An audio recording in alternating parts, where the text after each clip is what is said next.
தடமதில் சூழ் வில்லிபுத்தூர் என்றொரு கால் சொன்னார் கடற்கமலம் சூடினோம் முன்னாள் கிளியறுத்தான் என்றுரைத்தோம் கீழ்மேல் சேரும் வலியறுத்தும் நெஞ்சமே வந்து சென்றால் குடையாம் இருந்தால் சிங்காசனமாம் நின்றால் மரவடியாம் நீள்கடலுள் என்றும் புனையாம் மணிவிளக்காம் பூம்பட்டாம் புல்குமனையாம் திருமார்கரவு நாள் என் செய்யும் வினைதான் என் செய்யும் என்னை நாடி வந்த கோள் என் செய்யும் கொடுங்கூற்று என் செய்யும் கூரேசர் இருதாளும் சிலம்பும் சதங்கையும் தண்டையும் சண்முகமும் தோளும் தடக்கையும் என் கண்முன் வந்து தோன்றிடினே. இந்த வீடியோவில் நம்ம என்ன பார்க்குறோம் அப்படின்னா கும்பராசிக்கு உண்டான சனி பெயர்ச்சி பலன்கள். தயவுசெய்து இந்த வீடியோவை முழுமையாக ஸ்கிப் பண்ணாமல் பாருங்கள். அப்போ தான் நம்ம என்ன சொல்ல வர்றோம் அப்படிங்கிறது முழுமையாக தெரிய வரும் உங்களுக்கு. அதே மாதிரி உங்களுடைய பொன்னான நேரத்தை இதுக்கு ஒதுக்கி பார்க்குறீங்க அப்படின்றப்போ உங்களுக்கு ஜோதிடம் சம்மந்தப்பட்ட தகவல்களும் ஆன்மீகம் சம்மந்தமான தகவல்களும் உங்கள் வாழ்க்கையை முன்னேற்றத்துக்கான ஒரு வழிவகையான ஜோதிடமும் பரிகாரங்களும் நம்ம வழங்கிட்டு வர்றோம். இந்த சேனல் நீங்கள் சப்ஸ்கிரைப் பண்ணுங்கள். இது மூலமாக உங்களுடைய வாழ்க்கை பிரகாசமாகட்டும் அப்படின்னு கேட்டுக்கிட்டு உங்களுடைய பொன்னான நேரத்தை ஒதுக்கி இந்த வீடியோவை முழுமையாக பாருங்கள் அப்படிங்கிற ஒரு விண்ணப்பத்தோடு நம்ம வீடியோக்குள்ளே போகலாம். கும்பராசியினுடைய இறுதி பாகமானது பூரட்டாதி நட்சத்திரத்தின் 1, 2, 3 பாதங்களை உள்ளடக்கியது. ஸோ முதல்ல அவிட்டம், அடுத்து சதயம் மையத்தில் இருக்கும். இறுதியில் குருபவனுடைய 1, 2, 3 பாதங்கள் இருக்கும். அதாவது சனி வீட்டில் குருபவனுடைய நட்சத்திரம், அது ரெண்டுமே சமகிரகம் தான், ஒன்றும் பாதிப்பு இல்லை. ஆனால் எதிர்புதிரமான ஒரு தன்மை தான். சனி பவனுக்கும் குரு பவனுக்கும் வேறு கருத்து கொண்ட ஒரு கிரக அமைப்பு தான். சரி, இதுக்கு நல்லா இருக்குமா, யோகம் இருக்குமா அப்படிங்கிற ஒரு விஷயந்தான் நம்ம பார்க்கணும். 2025 பயிற்சி ஆகக்கூடிய இந்த சனி பயிற்சியானது பூரட்டாதி நட்சத்திரத்துக்கு மிக மிக மிக பெரிய யோகங்களை உள்ளடக்கி காத்துக்கிட்டு இருக்கு. பூரட்டாதி நட்சத்திரத்துக்கு தான் மொத்தத்தில் எல்லார காட்டிலும் மிகப்பெரிய யோகத்தை செய்ய போகுது இந்த 2025 to 27. இந்த 2.5 ஆண்டு காலகட்டமும் இவங்களுடைய வாழ்க்கையில் என்னென்ன தேவையோ அனைத்தையும் கொடுக்காமல் இந்த சனி பகவான் அடுத்த ராசிக்கு பயிற்சியாக மாட்டார். இடையில் அந்த சனி வக்ரம், அதிச்சாரம் இதெல்லாம் நடைபெறும். அப்போதைக்கு மட்டும் என்ன பலன்கள் மாறுபடலாமே தவிர இதுக்கு முக்கியம் உங்களுடைய சுயஜாதகமும் வேணும். சுயஜாதகமும் நடைபெறக்கூடிய சம்பவங்களை தொடர்பு படுத்தணும். சுயஜாதகம் முடிவு பண்ணாமல் ஒரு விஷயம் நடக்காது. கோச்சார கிரகம் முடிவு பண்ணாமல் ஒரு சம்பவம் நடக்காது. அப்போ நான் என்ன சொல்கிறேன்னா, உங்களுக்கு யோகம் இருக்குன்றது உண்மை. அந்த யோகத்தை பயன்படுத்திக்கிறதுக்கு சுயஜாதகம் சப்போர்ட் பண்ணுதாங்கிறத உங்கள் ஜோதிடத்தை கொடுத்து நீங்கள் பார்த்துக்கிறது உத்தமமான விஷயம். ஆனால் மொத்தத்தில் வீடு, வண்டி, வாகனம், சொத்து சேர்க்கை, வீடு, சொத்து, டாக்குமெண்ட்டு, பொருளாதாரத்துக்கு மிகப்பெரிய யோகத்தை பூரட்டாதி நட்சத்திரத்துக்கு இந்த சனி பயிற்சியானது வச்சிருக்கு அப்படிங்கிறதான் உண்மை. ஸோ இந்த பூரட்டாதி நட்சத்திரத்துக்கு ரொம்ப விசேஷமாக இருக்குது. ஆனால் பூரட்டாதி நட்சத்திரக்காரங்களுக்கும் கணவன் மனைவிக்குள்ள கருத்து வேறுபாடுகள் உண்டு. வார்த்தைகளால் இவங்க பிரச்சனைகளை ஏற்படுத்தக்கூடிய வாய்ப்புண்டு.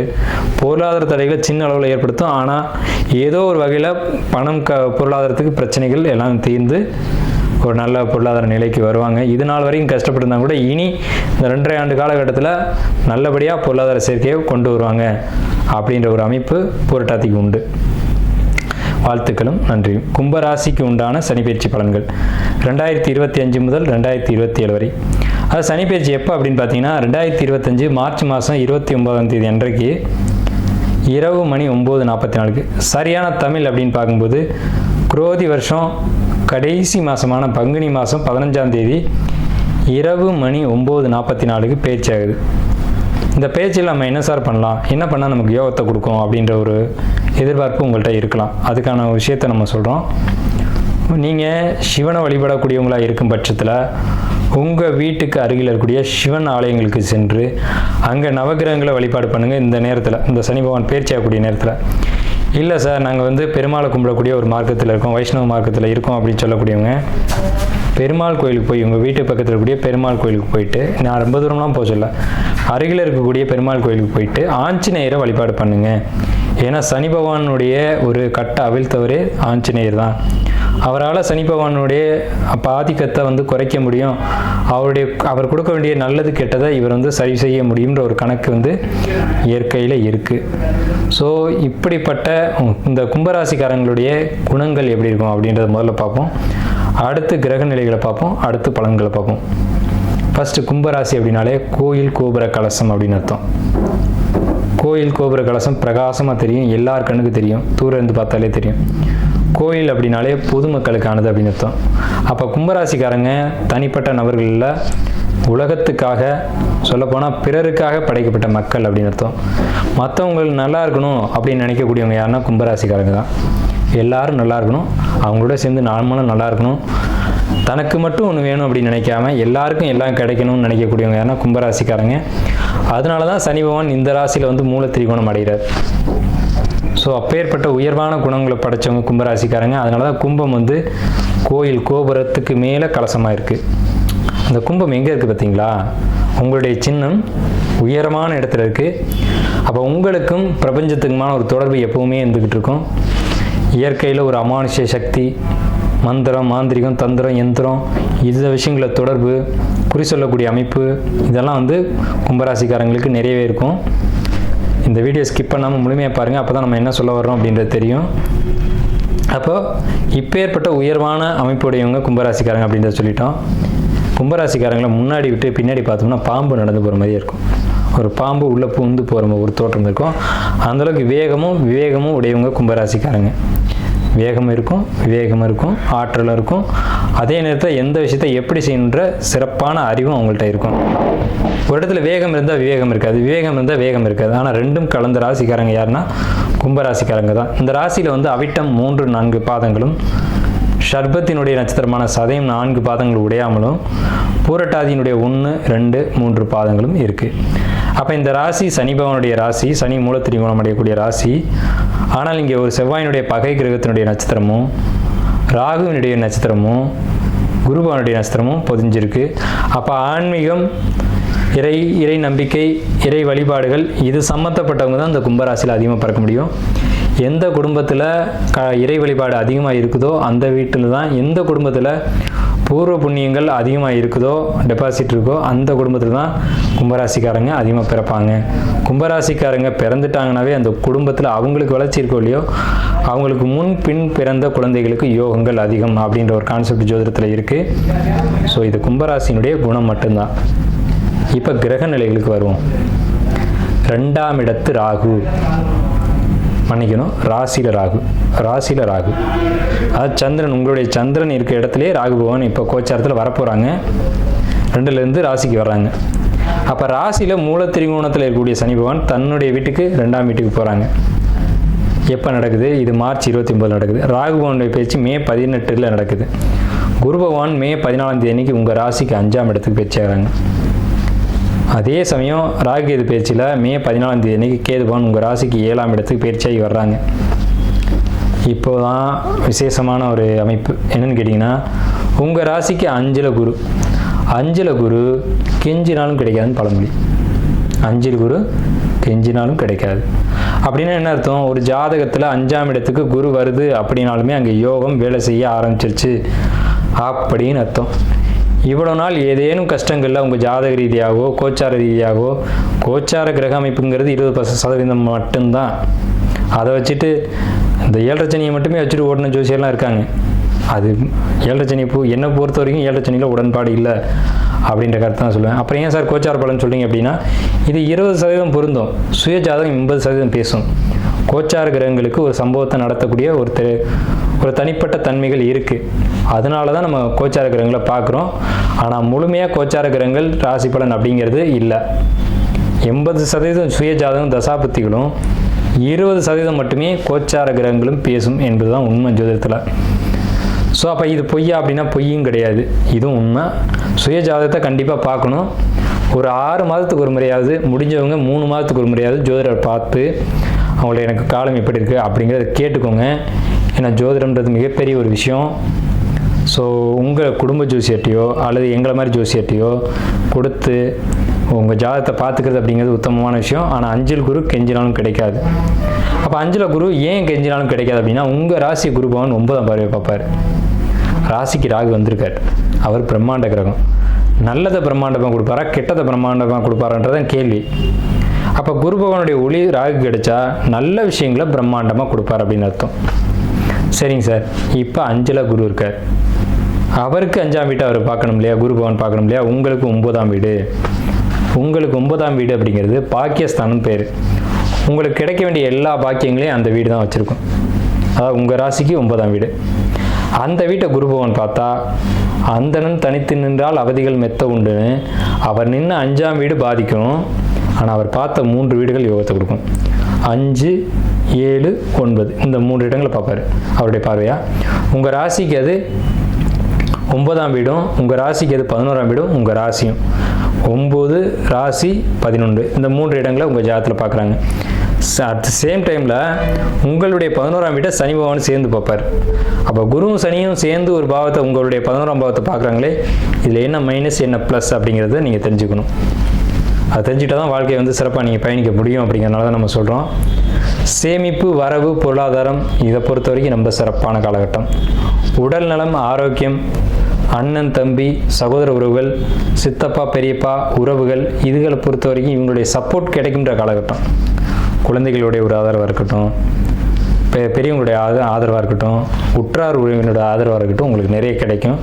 இவங்களுடைய சப்போர்ட் கிடைக்கும். ஹெல்த் வைஸ் ரொம்ப பர்ஃபெக்டாக ஒரு நல்ல ஒரு முன்னேற்றம் கிடைக்கும். இப்போ வந்து உங்களுக்கு 8ஆம் இடம் சொல்லக்கூடிய இடத்துல இது நாள் வரைக்கும் பிரச்சனை இருந்தது. இனி உங்களுடைய உடம்பு வந்து பர்ஃபெக்டாக குணமாகும் அப்படிங்கிற ஒரு கான்செப்ட் இருக்குது. இது வந்து நடக்குமா நடக்காதா அப்படின்னு நீங்கள் நினச்சா கூட அது சொல்ல முடியாது. கண்டிப்பாக நடக்கும் அப்படிங்கிறத உண்மை. ஏன்னா உங்கள் ராசியை குரு பார்க்குற ராசின்றது ஜாதகர், அவர் குருன்ற சுபகிரகத்தினோட ஒளி விழுந்துருச்சு அப்படின்னால உடம்பு முழுமையாக ஆரோக்கியமாக இருக்கும் அப்படிங்கிற கான்செப்ட் இருக்குது. அதை காட்டிலும் மனசு தெளிவடைஞ்சிடும். மனசு தான் முதல்ல ரொம்ப முக்கியம். மனசு தெளிவாகி தைரியமாயிடும். மனசு தைரியமாயிடுச்சு அப்படின்னா உடம்பு தெளிவாயிடும். கடன் பிரச்சனை இந்த இடத்துக்கு நீங்கள் வருவீங்க. கடன் பிரச்சனை அப்படிங்கிறது நீங்கள் மீண்டு வந்துட்டீங்க இன்னமும் கடன்லேருந்து பெரிய அளவில் மீண்டு வரக்கூடிய அமைப்பு அப்படிங்கிறது கும்பராசிக்கு உண்டு. கடன் பிரச்சனை தான் சார் இப்போ கும்பராசிக்கு பெரிய கேள்வியாக இருக்குது. என்னன்னு கேட்டிங்கன்னா 12, 7, 8, 4 நாடோனின் சனி 8 இருந்திட தனம் உயிர் சேதமாகும், தனிச்சிறை மானபங்கம், தன்னறிவானே மோசம், மனை விட்டு மாடி விட்டு மாநகரம் மேவானே அப்படின்னு சொல்லியிருக்காங்க. அப்போ இந்த இடத்துக்கு சனி பகவான் வராரே 2ஆம் இடத்துக்கு சனி பகவான் வந்தால் கண்டச்சனின்னு பேர், கழுத்தில் சனி இருக்குன்னு பேர். அதுதான் இப்போ நம்ம பாடல் மூலமாக சொன்னோம். 12, 8 என்பான் 4 ஏறிட சனியே இருந்திட 8 தனமுயிர் சேதமாகும், தனிச்சிறை மானபங்கம், தன்னறிவே மோசம், தன்னறிவானே மோசம், மனை விட்டு மாடி விட்டு மாநகரம் மேய்வானே. அதாவது அந்த நகரத்தை விட்டே வெளிநகர போவான் அப்படின்ற ஒரு அமைப்பு இருக்குது. அதை குரு பகவானுடைய பார்வை ராசியை பார்க்கறதுனால கண்ட்ரோல் பண்ணுது. அப்போ இந்த சனி பகவான் 2க்கு போன நேரத்தில் குரு பகவான் 5க்கு போய், அதே நேரத்தில் உங்களுக்கு 8ஆம் இடத்துல இது நாள் வரைக்கும் இந்த கேது பகவான் 7ஆம் பாவத்துக்கு ஏறி குரு பகவானுடைய ஒளி உங்களுக்கு 9ஆம் இடத்துலையும் 11ஆம் இடத்துலையும் ராசியும் ஏக காலத்தில் பார்க்கறது அப்படிங்கிறது மிக உத்தமமான உன்னதமான காலகட்டம். மாணவர்களை பொறுத்த வரைக்கும் கடந்த காலகட்டங்களில் நீங்கள் பண்ண சேட்டையினால் ஏற்பட்ட படிப்பு தடை, இடமாறி படித்தது இதெல்லாம் நிறைய நடந்துச்சு இல்லையா? அதெல்லாம் இனிமேல் நடக்காது. இப்போ எக்ஸாம் ரிசல்ட் வரப்போகுது. இந்த கிரகப்பயிற்சிகள் நடக்கும்போது ரிசல்ட் வரும். இப்போ 10th 11th வந்து இப்போ எக்ஸாம் 12th எழுதிட்டு இருக்காங்க. ரிசல்ட் வரும்போது பாருங்கள் நல்ல மார்க் கிடச்சிருக்கும். ஆனால் கடந்த காலகட்டங்களில் ஒரு ஸ்கூலை விட்டு இன்னொரு ஸ்கூல் போய் படித்ததெல்லாம் நடந்துச்சு. அதுக்கு காரணம் இந்த நீங்களா இல்லை கிரக சூழ்நிலைகளா அப்படிங்கிறதுக்குள்ளே நான் வரல. ஆனால் நடந்தது உண்மை அப்படிங்கிறது உண்மை. படிப்பு அதுக்கு எடுத்ததெல்லாம் உண்மை. ஆனால் படிப்பில் இந்த தடைகள் விலகி இப்போ நல்லா படிக்கக்கூடிய காலகட்டங்கள் வந்திருக்கு. நல்ல மார்க் ஸ்கோர் பண்ணி நல்ல இடத்துக்கு போகக்கூடிய ஒரு காலகட்டம் வந்திருக்கு. உங்களுக்கு 2 கூடியவன் குரு, அந்த வீட்டில் இன்றைக்கி சனி. உங்களுக்கு விசேஷமே யானை முடி மோதிரம் போடுறதான். இந்த யானை முடி மோதிரம் போட்டிங்க அப்படின்னா ரொம்ப விசேஷமாக இருக்கும். 2 கூடியவன் குரு அப்படிங்கிறதுனால. எழுத்து அப்படிங்கிற இடம் 2ஆம் இடம். அப்போ எழுதக்கூடிய இடத்துல அந்த மோதிரம் இருக்கணும். யானை முடியை வெள்ளியில் செஞ்சு போடணும். மெலிசாக தான் போடணும், ரொம்ப ஹார்டாக போடக்கூடாது. இந்த ஒரு விஷயத்தை கடைப்பிடிங்க. மாணவர்களை பொறுத்த வரைக்கும் இந்த விஷயம் நான் சொல்லுவேன். கல்லூரி படிப்பை படிக்கக்கூடியவங்களுக்கு அவ்வளவு சிறப்பான காலகட்டம் இல்லை. கல்லூரி படிப்புகளை தடை ஏற்படுத்தும், அரியரை வைக்கும். அரியர் வச்சு ஃபஸ்ட் இயர் செகண்ட் இயர்னால் ப்ராப்ளம் இல்லை, தேர்ட் இயராக இருந்தால் கவனமாக படிங்க அப்படின்றது தான் நான் சொல்லுவேன். அதே நேரத்தில் ஆராய்ச்சி படிப்புகள் படித்தவங்களுக்கு கடந்த காலகட்டங்கள் சிறப்பாக இருந்தது. பிஹெச்டி பண்ணுறவங்க அல்லது ஒரு டாக்டர் மருத்துவம் சம்மந்தப்பட்ட படிப்பு படித்தவங்களுக்கு கடந்த காலகட்டங்கள் நல்ல சிறப்பாக இருந்தது. இதுக்கு மேலேயும் சிறப்பாக தான் இருக்கும். அதே மாதிரி கல்லூரிக்கு முதலாக போகணும்னு நினைக்கிறவங்க 12th எழுதிட்டு கல்லூரிக்கு போகணும்னு நினைக்கக்கூடிய கும்பராசிக்காரங்களுக்கு நிச்சயம் இந்த காலகட்டம் நல்ல மார்க் கிடைச்சி, நல்ல கல்லூரியும் கிடைச்சி, நல்ல படிப்பு கிடைச்சி, அந்த படிப்பின் மூலமாக எதிர்காலத்தில் வெற்றியும் கிடைக்கும்ன்ற அமைப்பு உடைய ஜாதகத்தில் இருக்குது. இப்போது விஷயத்துக்கு வருவோம். 2ல் சனின்னு நான் மறுபடியும் சொல்கிறேன். 2ஆம் இடம் கழுத்தில் சனி, அப்போ உயிர்கண்டம் அப்படிங்கிற ஒரு அமைப்பு இருக்குது. 2வது விஷயம், உயிர்கண்டம் உங்களுக்கு நடக்க போகிறது இல்லை, ஏன்னா ராசி குரு பார்த்துட்டார். இன்னும் ஒரு 18 மாதங்களுக்கு இடையில் உங்களுக்கு உயிர்கண்டம் எதுவும் வராது. அதுக்குள்ளேயும் சனியினுடைய மாற்றங்கள் நிறைய நடந்துடும். சரிங்களா? அதில் பேச்சு சம்மந்தமான ப்ராப்ளம் வரும். நீங்கள் ஒன்று சொல்லி அது யாரை பற்றி என்ன சொன்னீங்களோ அது வேறு மாதிரி திரிக்கப்பட்டு அங்கே போய் மிஸ்கம்யூனிகேஷன் ஆகி ப்ராப்ளம் ஏற்படக்கூடிய ஒரு அமைப்பு உண்டு. அதனால் பேச்சுவார்த்தைகளை மட்டும் கட்டுப்படுத்துங்க கும்பராசிக்காரங்களுக்கு எந்த இடத்துலையும் மைனஸ் இல்லை. இப்போ மட்டும் தான் மைனஸ் சொல்லியிருக்கேன். பேச்சு வார்த்தை அந்த இடத்துல மட்டும் கொஞ்சம் கவனமாக இருக்கணும். கடன் பிரச்சனை இல்லை. வீடு நிலம் சொத்து வாங்கணும்னு ஆசைப்படுறவங்களுக்கு வீடு நிலம் சொத்து இதெல்லாம் அமையும். சொத்து சம்மந்தமான ப்ராப்ளத்தில் இருக்கவங்களுக்கு அந்த ப்ராப்ளம் கிளியர் ஆகும். இதுக்கு பேர் இப்போ நடக்கிற சனி பவனுக்கு பேர் வந்து பாதச்சனி. நான் ஏற்கனவே சொன்னேன், 7ரை சனியில் எனக்கு அவ்வளோ உடன்பாடுகள் இல்லை. அதில் ஏகப்பட்ட கருத்தியல் இருக்குது. ஏதாவது 7ரை சனி இருக்கவங்களுக்கு ஒருத்தருக்கு மட்டும் பாதிக்கும், ஒருத்தருக்கு பாதிக்காது. கும்பராசியில் ஒரு கோடி பேர் இருக்காங்கன்னா 1 கோடி பேருக்கு அதே மாதிரி பாதிப்பு ஏற்படுதானே? இல்லை. அதில் 50 லட்சம் பேர் வந்து நல்லா வாழ்கிறாங்க. 50 லட்சம் பேர் மட்டும்தான் அடி வாங்குறாங்க. அதில் பெரிய அடியும் இருக்குது, சின்ன அடியும் இருக்குது, அடியே விழுகாதவங்களும் இருக்குது. அப்போ இதில் வந்து 7ரை சனி எங்கே இருக்குதுன்னு நம்ம ஏற்றுக்க? அப்போ இதுக்கு பின்னாடி வேறு ஏதோ ஒரு விஷயம் இருக்குது அப்படிங்கிறத சிந்திக்கணும். அதுதான் சுய ஜாதகம் அப்படின்ற ஒரு கான்செப்ட். ஆனால் இது வந்து பொதுவாக சொல்லணும் அப்படின்றதுக்காக பாதச்சனி அப்படின்ற கான்செப்ட் சொல்லியிருக்கேன். பாதச்சனி காலகட்டங்களில் நல்ல விஷயங்கள் நடக்கும் அப்படின்ற ஒரு அமைப்பு இருக்குது. அந்த நன்மைகள் நிச்சயமாக உங்களுக்கு நடக்கும். அது உடல் ரீதியாகவும் பொருளாதார ரீதியாகவும் சொத்து நிலம் சார்ந்த விஷயங்களாகவும் இருக்கும். யாருக்கு என்ன வேணும்னு ஆசைப்படுறீங்களோ, அதாவது ஒரு சிலருக்கு குழந்தை வேணும்னு ஏக்கம் இருக்கும், ஒரு சிலருக்கு சொத்து வேணும்னு ஏக்கம் இருக்கும், ஒருத்தருக்கு உடம்பு நல்லா இருந்தால் போதும்னு ஏக்கம் இருக்கும். இப்படி பலதரப்பட்ட கருத்தியல் இருக்கும். அவங்கவுங்களுக்கு என்னென்ன தேவையோ அதை வந்து இந்த காலகட்டத்தில் கிடைக்க செய்வாங்க இறைவன். அதை நான் ஆரம்பிக்கும் போதே ஒரு விஷயம் சொன்னேன். சனி பகவானை கட்டுப்படுத்தக்கூடியவங்க யாருன்னா ஆஞ்சநேயர் தான். ஆஞ்சநேயருக்கு வெற்றிலை மாலை சாற்றி வழிபாடு பண்ணுறதுன்றது கும்பராசிக்கு மிக மிக பெரிய விசேஷம். அது இந்த வருடத்தில் செய்கிறன்றது ரொம்ப ரொம்ப பெரிய விசேஷம். நீங்கள் வந்து வேறு கருத்தியல் உங்களுக்கு இருக்கலாம். ஆஞ்சநேயர் வந்து எப்படி இருந்தாலும் எல்லாத்தையும் அடக்கி ஆளக்கூடிய தன்மை அவர்கிட்ட உண்டு. அதனால தான் வாயு புத்திரன்னு சொன்னாங்க. கும்பராசி காற்று ராசின்னு பேர். கும்பம் வந்து காற்று ராசி. அப்போ காற்றினுடைய புத்திரன் தான் ஆஞ்சநேயர். அதுலேயும் ராகு உங்கள் சந்திரன் மேலே இருக்குது. அப்போ சந்திரன் மேலே இருக்கக்கூடிய ராகு என்ன செய்யும் அப்படிங்கிறதையும் யோசிக்கணும். சந்திரன் மனோகாரகன், ராகு போகக்காரகன். தலையில் ஏறி உட்காந்துட்டான். பேராசைகளை தூண்டி விட்டு ஆட்டி வச்சு பார்த்துட்டு ராகு பேராசைகள் தாண்டாம அடிச்சுன்னா என்ன ஆகுதுன்னு தெரியுங்களா? பேராசை மாதிரி உலகத்தில் ஒரு எதிரியே கிடையாது ஒரு மனிதனுக்கு. இரவில் விழிக்க வைக்கும், பகலில் தூங்க வைக்கும் பேராசை. புரியுதுங்களா? இரவில் விழிக்க வச்சு பகலில் தூங்க வைக்கிது பேராசைன்னா அப்போ அதுக்கு பின்னாடி மனிதன் அழிய போகிறான்னு அர்த்தம். பேராசைகள் மட்டும் ஒரு மனிதனுக்கு இருக்கக்கூடாது. பேராசைகள் இருக்கக்கூடாதுன்னு வாழ்ந்து காட்டிய ஒரு மனிதன் யாருன்னா சிரஞ்சீவியா, சப்த சிரஞ்சீவிகளில் ஒருத்தர் அனுமன். இன்னமும் அவர் வாழ்ந்து கொண்டிருக்கிறதா ஐதீகம். இன்னைக்கும் நடக்குது, இன்னைக்கும் சாட்சிகள் இருக்குது. எங்கெல்லாம் ராமாயணம் படிக்கப்படுதோ அங்கெல்லாம் ஆஞ்சநேயர் வர்றாரு. இன்னைக்கும் லைவாக நடந்துகிட்ருக்கு. அப்படிப்பட்ட பெருமை வாய்ந்த ஆஞ்சநேயரை நீங்கள் பிடிக்கணும். அந்த உங்கள் ராசி மேலே ராகு இருக்க இந்த காலகட்டத்தில், உங்கள் ராசிக்கு 2ஆம் இடத்துல சனி இருக்கக்கூடிய இந்த காலகட்டத்தில், உங்கள் ராசி மேலே ராகு இருக்க அதை குரு பார்க்கக்கூடிய இந்த காலகட்டத்தில், உங்களுக்கு 7ஆம் வீட்டில் கேது இருக்கக்கூடிய காலகட்டத்தில், கேது தான் அனுமன், ராகு தான் அனுமன், குரு தான் அனுமன், சனி தான் அனுமன். இந்த கிரகங்களை கட்டுப்படுத்தக்கூடியவர். இந்த கிரகத்துக்கு நல்ல பலன்களை கொடுக்க வைக்கிறதுக்கான அதிகாரி ஆஞ்சநேயர் தான். மொத்தத்தில் சொல்கிறேன், கும்பராசி அனுமன் வழிபாடு எடுத்துக்கோங்க. ரொம்ப ரொம்ப ரொம்ப பெரிய விசேஷம். ராமான் எங்கெல்லாம் படிக்கப்படுதோ அங்கெல்லாம் அனுமன் இருப்பார். நீங்கள் ஆஞ்சநேயர் கோயிலுக்கு கூட போக வேணாங்க, ராமான்னு சொல்லுங்கள் போதும், அந்த இடத்துல அனுமன் நிச்சயமாக இருப்பார். நம்பிக்கையோட ராமான்னு சொல்லுங்க. உங்களால் முடிஞ்சது அப்படின்னா ஒரு கொய்யாக்காய், சின்ன காய், நல்ல காயாக இருக்கணும், அதை எடுத்து வச்சுட்டு ராமான்னு சொல்லிவிட்டு அதை வந்து நைவேத்தியமாக வச்சுருங்க. எங்கே இருந்தாலும் அந்த அனுமன் வந்து எடுத்துக்கு வராத. அதை நீங்கள் பூஜையில் வச்சுட்டு நீங்களே கூட எடுத்துக்கலாம், ஒன்றும் தப்பு இல்லை. ஆனால் கும்பராசிக்கு இந்த காலகட்டத்தில் இந்த பாதச்சனி நடக்குது அப்படின்னு சொல்லக்கூடிய காலகட்டத்தில் இந்த ராமா அப்படின்ற வார்த்தை உங்களை வாழ வைக்கும் அப்படின்றத சொல்லி கும்பராசிக்காரர்களுக்கு வாழ்த்துக்களையும் நன்றிகளையும் தெரிவித்து இந்த வீடியோவை நிறைவு செய்வோம்.